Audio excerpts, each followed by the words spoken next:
السلام علیکم سر، میرے سوال اسی جو ڈسکشن ہے اسی کے ریلیٹڈ ہیں اور ہو سکتا ہے کہ اس سے میری کنفیوژن ہو جو بھی حل ہو جائے. میرا سوال یہ ہے کہ کیا ہم لینن ان کو جوزف اسٹالن کو آن کرتے ہیں یا نہیں کرتے؟ اسی کے آگے میرا دوسرا سوال ہے. ہم اسٹالن کو بالکل اون نہیں کرتے. ہم سمجھتے ہیں کہ اسٹالن جو ہے وہ مخصوص حالات کے اندر جو روس کے اندر افسر شاہانہ زوال پذیری ہوئی انقلاب کی، اس کا ایک شخصی جو ہے وہ نمائندہ تھا. اور ہم اسٹالن کو اور اسٹالنزم کے جو نظریات ہیں، مرلہ وار تھیوری یا سوشلزم، ایک ملک میں مکمل اس کی تعمیر کی جا سکتی ہے اور عالمی انقلاب کو ضرورت نہیں ہے، یہ جو نظریات ہیں اسٹالنزم کے، ان کو رد کرتے ہیں. ہم سمجھتے ہیں کہ مارکسزم لیننزم کی ڈسٹورشن تھی اسٹالنزم. اگر ہم ان کو آن نہیں کرتے تو اس ڈسکشن کے دوران جو ان کے ادوار یا ان کے بعد کی جو سروسز ہیں یا جو ڈیولپمنٹ ہوئی ہے، پھر ان کا تذکرہ کرتے ہوئے کنفیوژن کریٹ ہوتی ہے. پہلا سوال تو میرا یہ تھا جو آپ نے کلیئر کر دیا. دوسرا یہ ہے کہ اس ڈسکشن کے دوران جو بات واضح کی گئی ہے وہ یہ ہے کہ جمہوری نظام کے ذریعے ریولوشن، تو کیا یہ پاسبل ہے کہ کبھی بھی جمہوری نظام کے ذریعے، جمہوریت کے ذریعے کوئی ریولوشن آیا ہو یا آ سکے؟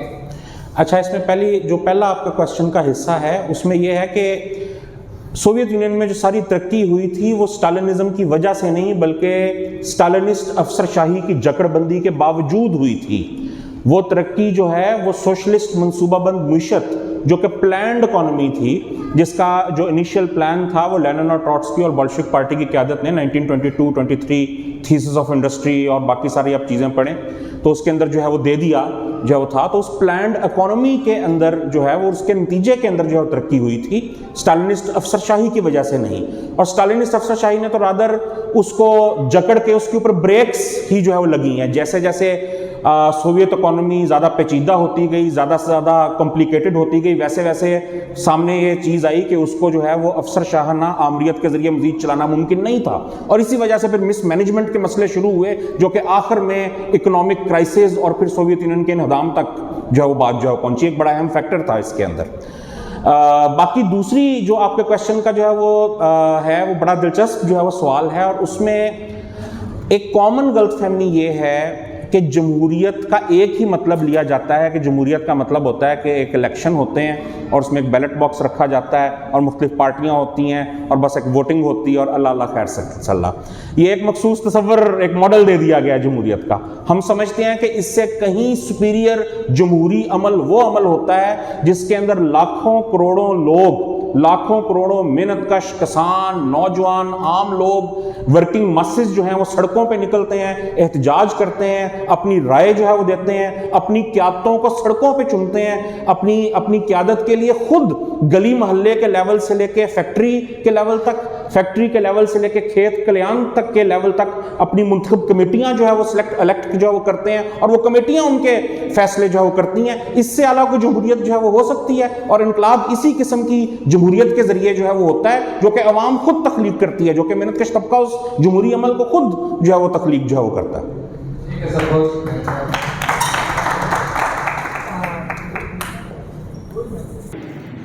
السلام علیکم سر. میرا تعلق گلگت بلتستان سے ہے سر.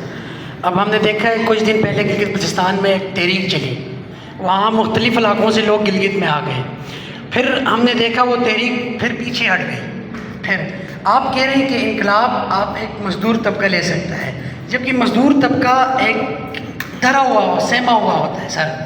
اب ہم گلگت میں دیکھتے ہیں، میرا دو کوشچن ہے، ایک بلوچستان کی طرف سے، گلگت کی طرف سے. سر گلگت کی طرف سے یہ ہے کہ ہم نے اسی اپنی رائٹس کے لیے ہم جمع ہوئے، ہمیں رائٹ نہیں ملے،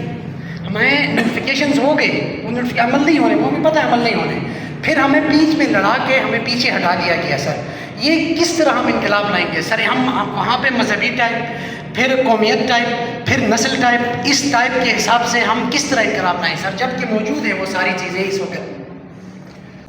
اچھا، اس میں سب سے پہلے تو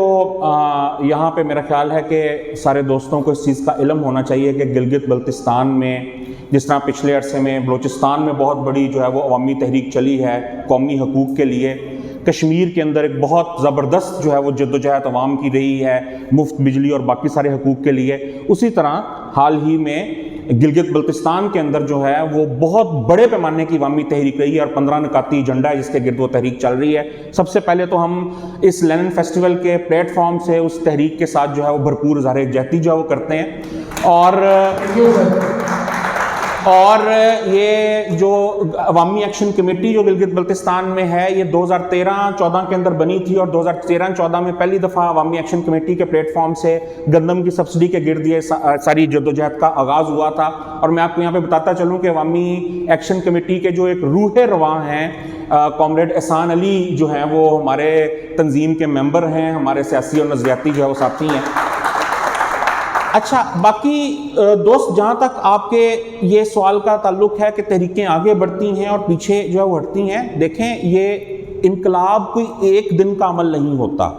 ٹروٹسکی اس کو کہتا تھا مولیکولر پروسیس آف ریولوشن، انقلاب کا سالماتی جو ہے وہ اثر، جو سالماتی عمل، جو ایک فیصلہ کن لڑائی ہے حاکم اور محکوم کے بیچ میں، سرمایہ دارانہ طبقے اور سرمایہ دار ریاست اور محنت کش طبقے اور محنت کش عوام کے بیچ میں، اس فیصلہ کن لڑائی سے پہلے بے شمار چھوٹے بڑے مارکے جو ہے وہ ہوتے ہیں، ٹھیک ہے، اس میں مظلوم قومیں اپنے قومی اور جمہوری حقوق کے لیے جو ہے وہ نکلتی ہیں، محنت کش طبقہ بھی جو ہے وہ دیکھیں پچھلے 20 سال کے اندر نجکاری کے خلاف، تنخواہیں بڑھانے کے مسئلے کے گرد، نوکریاں مستقل کرانے کے گرد بے شمار تحریکیں جو ہیں وہ بنی ہیں، پھر پیچھے گئی ہیں، پھر بنی ہیں، پھر پیچھے گئی ہیں۔ خواتین کی جدوجہد ہوتی ہے، کسانوں نے بہت بڑی بڑی یہاں پہ جو لاہور شہر کے گھراؤ کیے رکھے ہیں کسانوں نے پچھلے 8-10 سال کے اندر، کئی دفعہ جو ہے وہ ایسا ہوا ہے۔ تو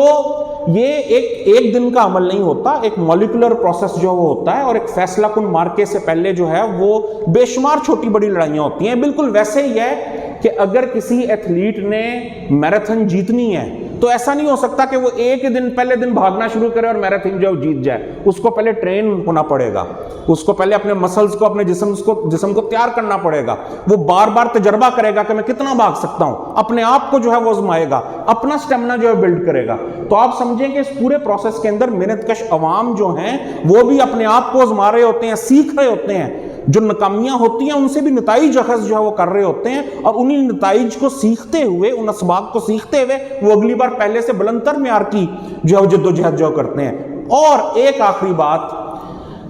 کہ کامیابی اس وقت تک نہیں ہو سکتی جب تک کہ ان تمام جدوجہدیں، محنت کش طبقے کی جدوجہد، کسانوں کی جدوجہد، خواتین کی جدوجہد، مظلوم اقوام کی جدوجہد، کامیابی اس وقت تک نہیں ہو سکتی جب تک ان تمام جدوجہدوں کو محنت کش طبقے کی قیادت میں یکجا کر کے ایک مکہ بنانے کے لیے ایک ریولوشنری پارٹی جو ہے وہ موجود نہ ہو، ایک انقلابی پارٹی جس کے پاس مارکسزم اور لیننزم کے پروگرام کے اوپر جو ہے وہ نجات کا ایک پورا پروگرام ہو، ٹھیک ہے، جس میں قومیتوں کی نجات بھی ہو، خواتین کی بھی ہو، محنت کش طبقے کی نجات بھی ہو، کسانوں کی نجات بھی ہو، اور وہ اس پوری جدوجہد کی جو ہے قیادت جو ہے نہ کر،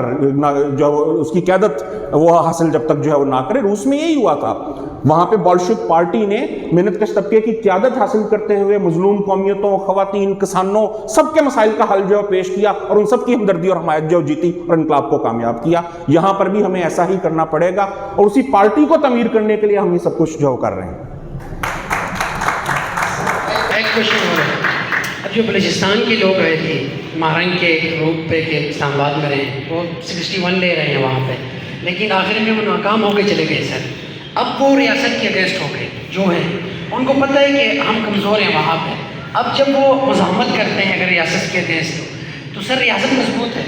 وہ ان کو کچال دے گی، ریاست کچل دے گی ان کو، سر وہ کس طرح کامیاب ہوتے ہیں؟ جبکہ ایک طرف ریاست ہے، ایک طرف وہ مظلوم لوگ ہیں، پھر وہ کامیاب نہیں ہو سکتے ہیں۔ سر اس کے لیے کیا کرنا پڑے گا؟ سب سے پہلے تو میں یہاں پہ بلوچستان میں اور خاص طور پہ بلوچستان کی جو بلوچ خطہ ہے اس کے عوام کو یہاں پہ خراج تحسین پیش کرنا چاہوں گا، سرخ سلام پیش کرنا چاہوں گا کہ انہوں نے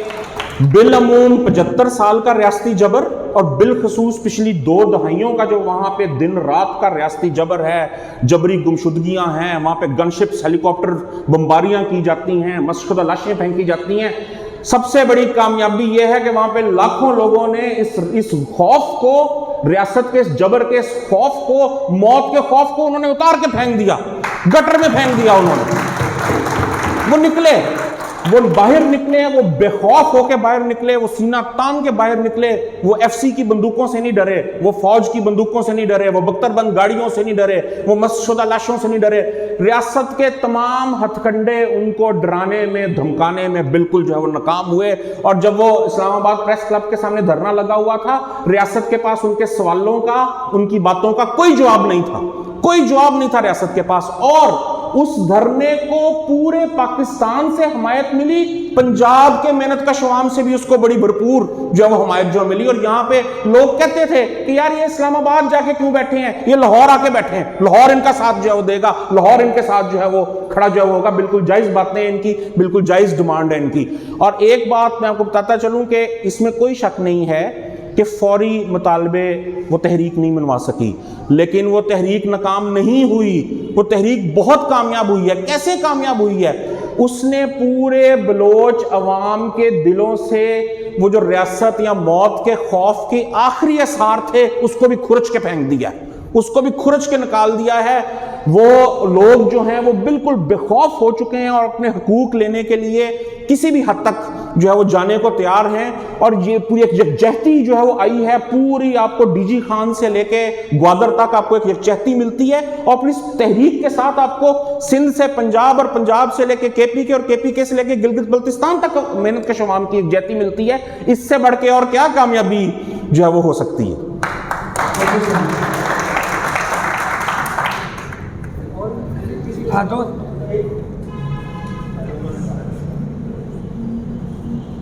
سر میرا نام وسیم خان ہے, میں گورنمنٹ کالج یونیورسٹی کا اسٹوڈنٹ ہوں. سر میرے دو کوشچن ہیں کہ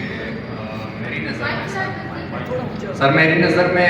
پاکستان میں کیپٹلزم سے زیادہ جو دو مین ایشو ہے, ایک تو ریلیجیس اسکالر نے جو اپنا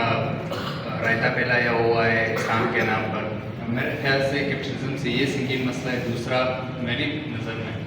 ڈکٹیٹرشپ ہے. سر دیکھیں سر, میں مانتا ہوں کہ کیپٹلزم وغیرہ یہ سب ہوتے ہیں سر میری نظر میں کہ وہ بھی ایشو ہے, کاز ہے, لیکن سر اس کے ساتھ ساتھ ہمیں تو ڈائیورٹ کیا جا رہا ہے. مطلب محکوم قومیں ہوگی, پشتون, بلوچ, سندھی, پنجابی, گلگت والے جو بھی ہے سر ان سب کو ڈائیورٹ کیا جا رہا ہے سر, دہشت گردی کے نام پر, اسلام کے نام پر سر ہمیں یوز کیا جا رہا ہے. سر ایک کوشچن یہ ہے کہ سر کیسے ہم ایک پلیٹ فارم پر آگے جا کر اس کا حل نکال سکتے ہیں, ایک ساتھ یونٹی کے ساتھ ہم یہ مطلب جو مسئلے سوالو کر سکتے ہیں. دوسرا کوشچن میرا ہے سر, اگر ہم ایک ایگزامپل لیں سر کہ فرض کریں 20 یا 10 لوگ ہیں سر, ہم ان کو ایک جیسے ریسورسز پرووائڈ کریں یا انہیں کسی ملک میں بھیج دیں روزگار کے لیے, تو سر کچھ عرصے بعد آسامی 20 سال ہو سکتے ہیں, 10 سال ہو سکتے ہیں, جب وہ آتے ہیں سر ان میں 2-3 ایسے ہوں گے جو اچھے اسٹیبل ہوں گے, جو اتنے اسٹیبل کی فیکٹری وغیرہ کھولے, تو سر ہم نے ایک ساتھ ان سب کو بھیجا تھا, ان میں 2-3 ایسے ہوں گے کہ وہ سرمایہ دار ہو کر آئیں گے. تو سر میں کہہ رہا ہوں اس میں کون سی بات ہے, اس آدمی میں جو 2-3 ہے ان لوگوں نے اپنی ذہن کو یوز کیا ہوگا, نیندیں آرام کی ہوگی خود پر اور ایکسٹرا کام کیا ہوگا. تو سر میں کہہ رہا ہوں یہ بھی تو اسی میں نقش میں آتا ہے. آپ کیسے اسے کیپٹلسٹ کہہ سکتے ہو, کیونکہ اس نے محنت کی, جو باقی جو لوگ ہیں لوگوں نے محنت نہیں کی ہوگی, وہ لوگ جو ہے وہ مطلب سر وہ عیش و آرام میں ویسے ہی سست ہوں گے. سر یہ بھی اگر آپ دے دیں کہ ہم کیسے اسے. Thank you sir. اچھا, آپ کا جو دوسرا سوال ہے اس کو میں پہلے اس کا جواب دیتا ہوں, کیونکہ وہ بڑا ہی امپورٹنٹ سوال ہے اور بڑا کامنلی جو ہے وہ پوچھا جو ہو جاتا ہے. اچھا, سب سے پہلے تو بات یہ ہے کہ یہ کنسیپٹ بالکل غلط ہے کہ سوشلزم جو ہے وہ سب کو ایک جیسا مانتا ہے اور جی مساوات کی بات کرتا ہے. ایسا بالکل نہیں ہے. کیا نعرہ ہے سوشلزم کا؟ سوشلزم کا نعرہ ہے ہر ایک سے اس کی اہلیت کے مطابق کام لو اور اس کو اس کی اہلیت کے مطابق دو. دیکھیں, بنیادی ضروریات, روٹی, کپڑا, مکان, گھر, علاج وغیرہ, یہ تمام انسان ہیں, تمام انسانوں کی ایک برابر ہے. چاہے وہ 16 جماعتیں پاس ہیں, 10 جماعتیں پاس ہیں, بنیادی انسانی ضروریات سب انسان ہیں, سب کی ایک جیسی ہیں, یہ سب کی برابر ہوں گی. مگر ان کے بعد جو اب تنخواہ بات کر لیں, اجرت کی اگر ہم بات کر لیں, تو اس میں سوشلزم کا یہی نعرہ ہے کہ اہلیت کے مطابق کام لو اور اہلیت کے مطابق جو ہے وہ دو. اب ظاہری بات ہے کہ ایک ہنرمند مزدور کی اہلیت ایک غیر ہنرمند مزدور سے تھوڑی زیادہ ہے, ٹھیک ہے, یا ایک مزدور جو کہ دن میں بالفرض 8 گھنٹے کام کرے گا وہ زیادہ کام کر رہا ہے, جو 6 گھنٹے کام کرے گا وہ کم جو ہے وہ کام کر رہا ہے. تو سوشلزم جو زیادہ کام کر رہا ہے, جس کا ہنر جو ہے وہ زیادہ ہے, اس کو اس کی اہلیت کے مطابق دینے کی جو ہے وہ بات جو ہے وہ کرتا ہے. یہ مساوات اور سب کو زبردستی برابر جو ہے وہ ہم کر دیں گے اور کوئی فرق نہیں ہوگا کسی کی تنخواہ میں, تو یہ سوشلزم تو یہ بات جو ہے وہ نہیں جو ہے وہ کرتا. لیکن جو اہم بات کیا ہے, آج تک کبھی بھی کوئی اپنے ہنر یا علم یا زیادہ اپنی انفرادی طور پہ زیادہ محنت کر کے دنیا میں امیر نہیں ہوا. وہ جو آپ بات کر رہے ہیں نا کہ بعض لوگ بہت امیر ہو جاتے ہیں, وہ اس وجہ سے امیر نہیں ہوتے کہ وہ محنت بہت زیادہ کرتے ہیں, وہ عالم بہت بڑے ہوتے ہیں. وہ امیر تب ہونا شروع ہوتے ہیں جب وہ دوسرے لوگوں کو اپنے پاس بطور ملازم رکھتے ہیں, بطور مزدور رکھتے ہیں, ان کی قوت محنت خریدتے ہیں اور ان کی قوت محنت کا استحصال کرتے ہیں. ورنہ اگر یہ کام نہ ہو, اگر کوئی بھی شخص جو ہے اس کے پاس یہ اختیار نہ ہو کہ وہ مزدور کو اجرت کے بدلے میں اس کی قوت محنت خرید کے اس کا استحصال کر سکے, تو کبھی بھی کوئی ایسا نہیں ہو سکتا کہ ایک سرمایہ دار ہو جائے اور دوسرا بالکل جو ہے وہ غریب جب ہو جائے. تھوڑا بہت فرق ہو سکتا ہے, تھوڑا بہت فرق ہو سکتا ہے. ایک انجینئر کے پاس ہنر زیادہ ہے, اس کی تنخواہ ہو سکتا ہے 15,000 ہو, ایک غیر ہنرمند مزدور کی تنخواہ 10,000 ہو. بنیادی سہولیات سب کے لیے برابر ہو, تنخواہوں میں اتنا فرق ہو سکتا ہے. مگر سرمایہ دار اور مزدور اور غریب آدمی, امیر آدمی, اور یہ دو طبقے کا فرق تب بنے گا جب جو امیر لوگ ہیں وہ اپنی دولت کو بڑھانے کے لیے اجرت دیتے ہیں, مزدور کی قوت محنت خریدتے ہیں, اس سے جو ہے وہ 1 لاکھ روپے کی پروڈکشن کراتے ہیں, اجرت میں اس کو 20,000 روپیہ دیتے ہیں اور بقیہ 80,000 منافع کے طور پہ اپنی جیب میں رکھتے ہیں. یہ ہے سرمایہ داری میں امیر ہونے کا جو ہے وہ عمل, قوت محنت خریدنا,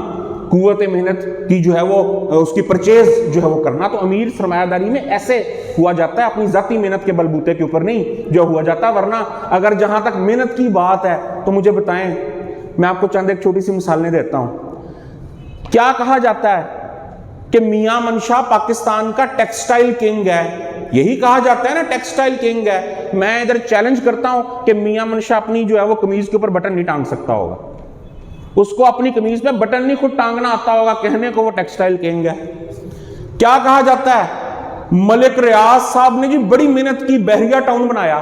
بھئی بحریہ ٹاؤن تو جو انجینئرز تھے, ٹیکنیشینز تھے, ڈرافٹس مین تھے, ورکر تھے, جو ساری لیبر تھی, انہوں نے جو ہے وہ بنایا.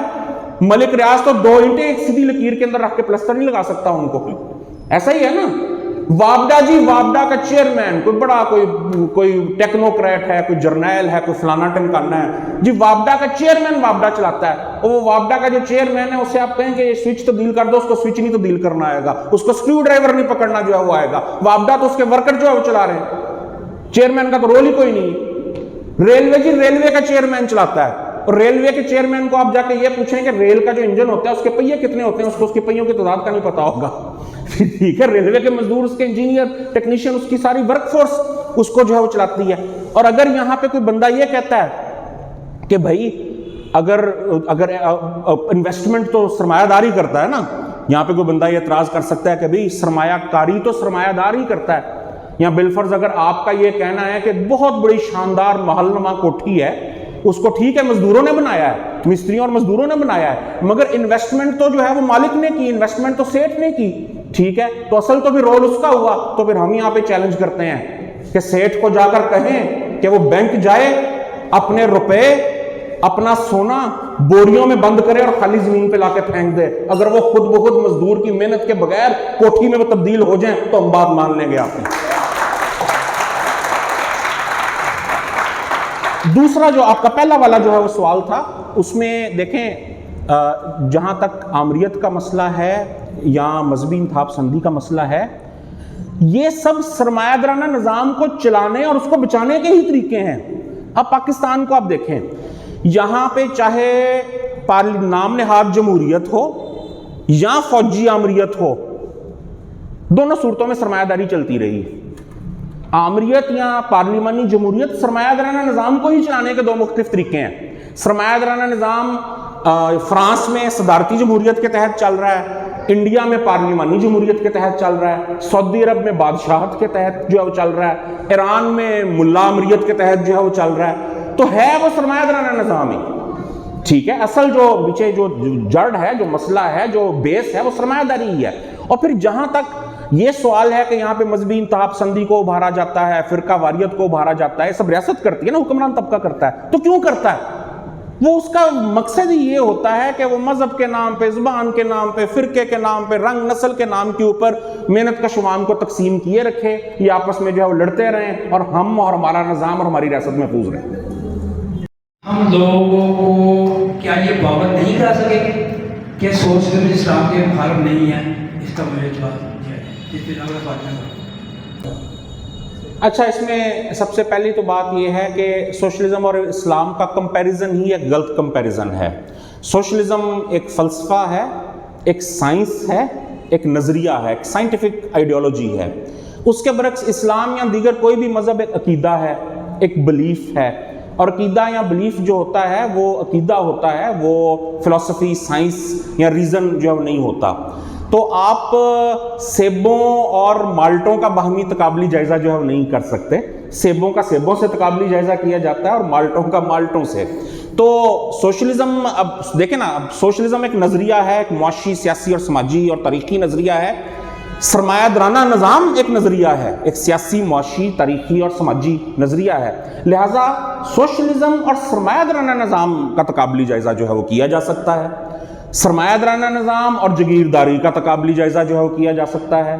جگیردارانہ نظام اور غلامداری کا تقابلی جائزہ جو ہے وہ کیا جا سکتا ہے۔ یہ بالکل ویسے ہی جس طرح فزکس اور کیمسٹری کا تقابلی جائزہ کیا جا سکتا ہے، دونوں نیچرل سائنسز ہیں، کیمسٹری اور بیولوجی کا تقابلی جائزہ کیا جا سکتا ہے، دونوں نیچرل سائنسز ہیں، یا اکنامکس اور سوشیولوجی کا تقابلی جائزہ کیا جا سکتا ہے، دونوں جو ہے وہ سوشل سائنسز ہیں۔ تو جو ہے مگر مذہب اور ایک سائنسی نظریہ، ان کا تقابلی جائزہ نہیں کیا جا سکتا، کیونکہ دونوں کی بنیادیں ہی ڈیفرنٹ ہیں۔ ایک کی بنیاد جو ہے وہ منطق ہے، ٹھوس مادی حقائق اور ثبوت ہیں، جبکہ دوسرے کی بنیاد جو ہے وہ عقیدہ جو ہے وہ ہے۔ اور جہاں تک بات ہے پاکستان کے اندر کہ یہاں پہ جو ہے وہ ریلیجن کے حوالے سے کہ کیا یہاں پہ مذہب سوشلزم کے رستے میں رکاوٹ ہے، تو مجھے تقریباً کوئی 20 سال سے اوپر جو ہے وہ عرصہ جو ہے وہ ہو چکا ہے یہاں پہ محنت کشوں میں اور نوجوانوں میں جو ہے وہ کام جو ہے وہ کرتے ہوئے بائیں بازو کا، اور خاص طور پہ میں محنت کش طبقے کی بات جو ہے وہ کروں گا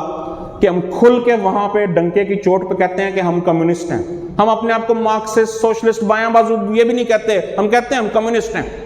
یہ کہتے ہیں، اپنے آپ کو کمیونسٹ کے طور پہ متعارف کراتے ہیں۔ اور پچھلے 20-21 سال کے اندر ایک دفعہ بھی ہمیں محنت کش طبقے کی طرف سے کبھی کسی قسم کا جو ہے وہ کوئی جو ہے وہ ایک اعتراض یا کسی قسم کی کوئی بات جو ہے نہیں سننی پڑی۔ اور جو ہے وہ محنت کش طبقہ بخوبی اس چیز کو سمجھتا ہے کہ مذہب ایک عقیدہ ہے، عقیدہ ہر بندے کا ذاتی ہوتا ہے، وہ ہر بندہ جو اپنا عقیدہ رکھنا چاہتا ہے وہ رکھے، اس کے اندر جو ہے وہ آزاد ہے۔ اس کے برعکس جو ایک سائنسی نظریہ ہوتا ہے وہ ایک مروزی حقیقت جو ہے وہ ہوتی ہے، اور اس کا تعلق ایک پورے سماج کے ساتھ جو ہے وہ ہوتا ہے۔ اور بنیادی طور پہ آپ یہ دیکھیں کہ یہ جو امریکی سامراج ہے اور جو مغربی سامراج ہے، انہوں نے یہ مسئلہ جو ہے وہ اٹھایا تھا، ٹھیک ہے، انہوں نے یہ مسئلہ جو ہے وہ اٹھایا تھا کہ انہوں نے جو ہے وہ مسلمان اکثریت رکھنے والے ممالک کے اندر جو ہے وہ مذہبی انتہا پسندی کو سوشلزم کے مقابلے میں کھڑا کرنے کی کوشش کی۔ آپ ذرا غور کیجئے نا کبھی کہ جو ہے وہ کبھی بھی جو ہے وہ آپ نے اسلامی فزکس یا ہندو فزکس یا عیسائی فزکس کا نام نہیں سنا ہوگا، مگر جب معیشت کی بات آتی ہے تو فوری طور پہ جو ہے وہ اسلامی نظریہ معیشت اور ہندو نظریہ معیشت اور عیسائی نظریہ معیشت اس طرح کی باتیں شروع کر دیتے ہیں۔ یہ بیسیکلی جو ہے وہ لوگوں کو کنفیوز کرنے کے لیے سارا جو ہے وہ کیا جاتا ہے۔ باقی اس بات کو سمیٹتے ہوئے ایک آخری بات میں ضرور جو ہے وہ کہوں گا کہ جو مزدور ریاست جو ہے وہ ہوگی وہ ایک سیکولر ریاست ہوگی، جس کے اندر جو ہے وہ مذہب جو ہے وہ ہر بندے کا ایک ذاتی معاملہ جو ہے وہ ہوگا، اور مزدور ریاست کا جو ہے وہ مذہب کے ساتھ جو ہے وہ کسی قسم کا جو ہے وہ کچھ لینا دینا جو ہے وہ نہیں جو ہے وہ ہوگا۔ ہر بندہ جو ہے وہ اپنی مذہب کو رکھنے میں، اس کی تبلیغ کرنے میں، اس کی بات کرنے میں، اس کے اوپر زندگی گزارنے میں بالکل آزاد ہوگا، مگر ایک پرامن طریقے سے۔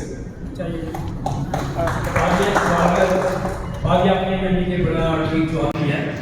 اس سے آگے ایک اور سوال لکھتا ہے کہ ہم اس ملک میں جسے ہم اسلامی جمہوریہ پاکستان کہتے ہیں، مجھے یہ بات کرنا اچھا تو کہنی پڑ رہی ہے کہ اصل وجہ یہ ہے کہ جیسے ہندوستان میں بھی کمیونسٹ پارٹی ہے تو بہت بڑی پارٹی ہے، ہماری پاکستان میں چھوٹی چھوٹی پارٹی ہیں، یہ چلتی ہی نہیں ہے، آخر اس کی وجہ کیا ہے؟ جو سمجھ رہا ہوں کہ اس کا مجھے یعنی بس جواب چاہیے، وہ یہ ہے کہ میں سمجھتا ہوں کہ جیسے ہندوستان کے جو کمیونسٹ پارٹی ہیں وہ ان کے جو جتنے مذہبی فنکشن ہوتے ہیں، دیوالی،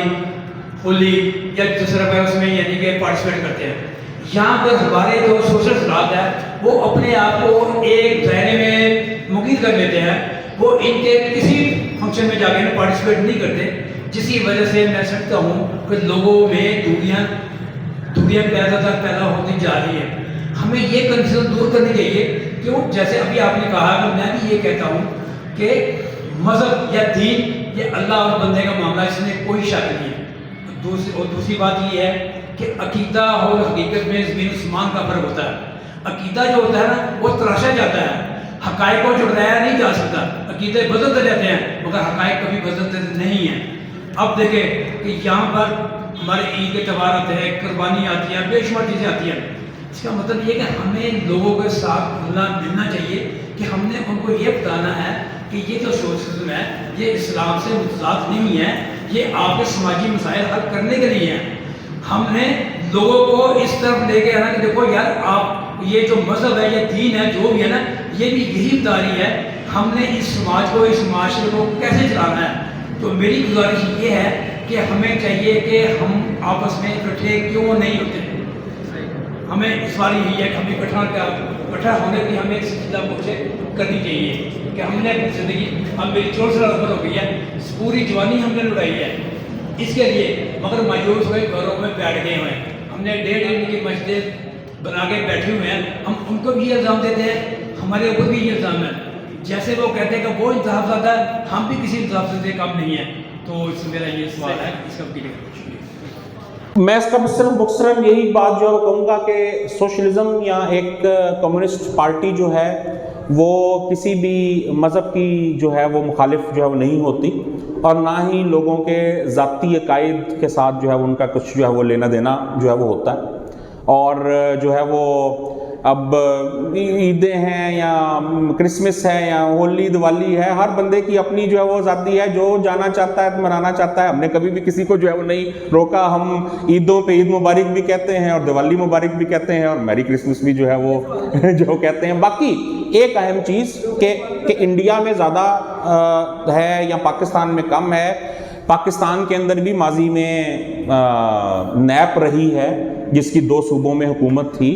آپ مشرقی سابقہ جو مشرقی پاکستان ہے اس میں دیکھیں تو مولانا بشانی صاحب سے بڑا لیڈر کون تھا؟ وہ تو بشانی صاحب۔ آپ دیکھیں جو اسٹالنسٹ اور ماؤسٹ قیادتیں تھیں ان کی اپنی غلطیاں تھیں جس کی وجہ سے وہ بڑی بڑی پارٹیاں پھر اتنی اور پھر ختم جو ہے وہ ہو گئیں۔ 68-69 کے اندر جب لوگ روٹی مانگ رہے تھے زمینوں پہ اور فیکٹریوں پہ قبضے کر رہے تھے تو اسٹالنسٹ اور ماؤسٹ پارٹیاں پارلیمانی جمہوریت لانے کی باتیں جو کر رہی تھیں، اور بھٹو صاحب نے پھر اس موقع کا فائدہ اٹھایا اور انہوں نے روٹی کپڑا مکان کا نعرہ دیا اور پوری تحریک کے جو لیڈر بن گئے۔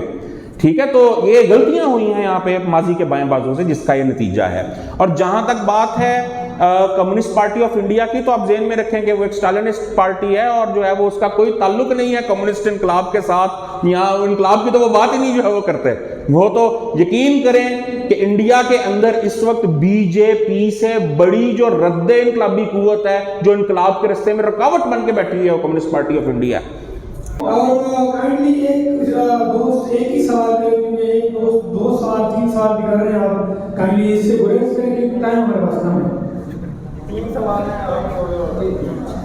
سر، میں ایک سادہ سا سوال ہے کیونکہ سوال بھی نہیں، شاید یہ کنفیوژن بھی ہو سکتا ہے۔ آج کل یہ ہمارے انٹلیکچوئل سرکلز میں اور اسپیشلی یونیورسٹی کیمپسز میں ایک نئی بحث چھڑ گئی ہے، جو مطلب یہ کہ جو اکیڈیمیا سے ریلیٹڈ لوگ ہیں، پروفیسرز حضرات وغیرہ، ان کی مطلب یہ کہ کچھ بنائیے یا وہ ان کو سپورٹ کرتے ہیں، وہ یہ بحث کرتے ہیں اور وہ خود کو اینٹی کالونیلسٹ کہتے ہیں، ٹھیک ہے، اور وہ کہتے ہیں کہ مطلب نا وہ انڈیجینٹی پہ زیادہ فوکس کرتے ہیں۔ وہ کہتے ہیں کہ جو چیز مطلب یہ کہ نا فارن ہو اس کو مطلب یہ کہ ترجیح اگر دیں ہم تو یہ قسم کی کالونائزیشن ہے، یا تو مطلب یہ کہ اس طرح کی آئیڈیاز کی جو مطلب یہ کہ ہم امپورٹ کرتے ہیں وہ colonisation of the indigenous mind وہ اسے کہتے ہیں۔ تو وہ کہتے ہیں کہ مطلب نا ہم ہر سماج اور ہر معاشرہ اسی طرح وہ ترقی کر سکتا ہے جس طرح ان کی آب و ہوا ہے, جو ان کی ذاتی جو مطلب ایک تاریخ ہے, کلچر ہے, سماج ہے, تو وہ اس میں رہ کر ایک ایسا نظام بنائے جو جسٹ ہو, جو جسٹس پہ جس کی بنیاد ہو. اور وہ اس کے اپنے اس موقف کے لیے ایک نا آرگومنٹ یہ بھی پیش کرتے ہیں, کیونکہ وہ کہتے ہیں کہ اب فار ایگزامپل یہ انڈو پاک جو ہے اس خطے میں جب سے مطلب یہ کہ برطانیہ نے ہمیں کالونائز کیا تو اس کے بعد یہاں یہ مختلف قسم کی ڈسکریمنیشنز اور مطلب یہ کہ استحصال اس کے بعد شروع ہونے سے پہلے اس طرح کی چیزیں نہیں تھیں. تو سر آپ اس کے بارے میں کیا کہو گے؟ بہت شاندار سوال ہے, اور پوسٹ کلونیلزم جو ہے وہ کہا جاتا ہے اس نظریے کو, اور جس طرح جو ہے وہ ایک دور پہ جو ہے وہ امریکی اور مغربی سامراج نے جو ہے وہ مذہبی بنیاد پرستی اور باقی سارے نظریات کو اور عقائد کو فروغ دیا تھا سوشلزم کا رستہ روکنے کے لیے, اسی طرح آج کے عہد کے اندر جو ہے وہ یونیورسٹیوں کالجوں کے اندر شعوری طور پہ post modernism, liberal feminism, post colonialism, خاص طور پہ پسماندہ ممالک کے اندر ان نظریات کو بہت زیادہ فروغ دیا جا رہا ہے. ایک میں سمجھتا ہوں کہ ہم سب کو ہمیشہ ایک چیز یاد رکھنی چاہیے, ہر وہ نظریہ جو کہ طبقاتی تفریق کے علاوہ کسی بھی دوسری تفریق کو بنیادی تفریق مانتا ہے وہ ایک رد انقلابی نظریہ ہے, وہ حکمران طبقے کا نظریہ ہے. میں یہاں پہ ہرگز یہ نہیں کہہ رہا کہ قومی مسئلہ نہیں ہے, میں یہاں پہ ہرگز یہ نہیں کہہ رہا کہ صنفی مسئلہ نہیں ہے, میں یہاں پہ ہرگز یہ نہیں کہہ رہا کہ کسان کا مسئلہ نہیں ہے. یہ تمام مسائل ہیں, قومی جبر قومی مسئلہ بھی ہے, صنفی جبر صنفی مسئلہ بھی ہے, کسان کا مسئلہ بھی ہے, یہ تمام مسائل جو ہیں وہ اپنی جگہ موجود ہیں. مگر سب سے بنیادی مسئلہ, سب سے بنیادی تضاد کیا ہے جس کے اوپر یہ تمام تضادات کھڑے ہیں؟ سب سے بنیادی تضاد مارکسسٹوں کی نظر میں طبقاتی تضاد ہے, طبقاتی تفریق ہے, اور ہم سمجھتے ہیں وہ تضاد حل ہوگا تو یہ باقی سارے مسئلے بھی حل ہوں گے. اور کوئی بھی نظریہ جو آپ کو اس کے الٹ بتاتا ہے,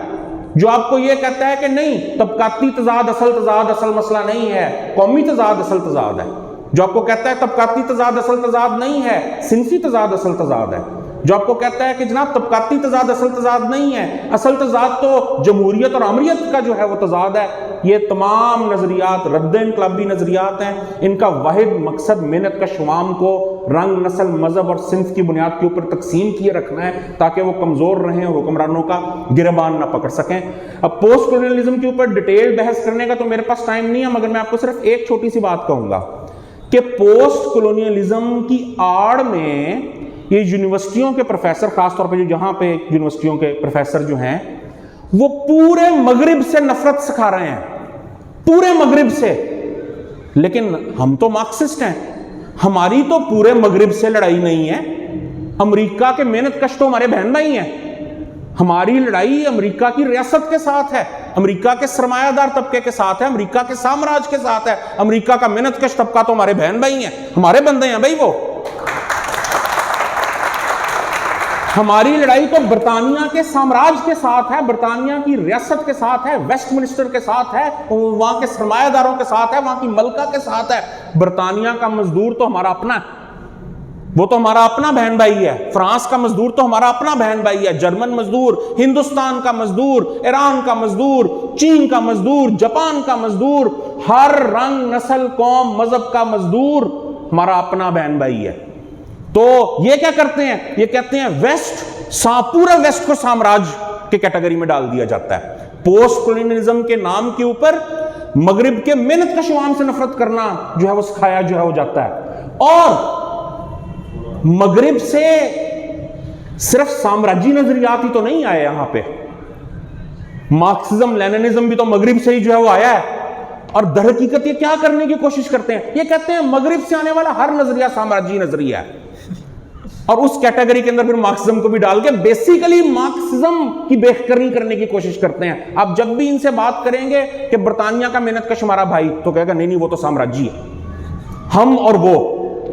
وہ تو سامراجی ہیں, ان کی بات نہ کریں. بھائی برطانیہ کا مزدور کہاں سے سامراجی ہو گیا؟ اور جی مغرب کے سامراجی نظریات, ہاں مغرب نے جہاں سامراج کے نظریات دیے ہیں وہاں کے سامراج, وہیں پر سامراج کے سب سے بڑے دشمن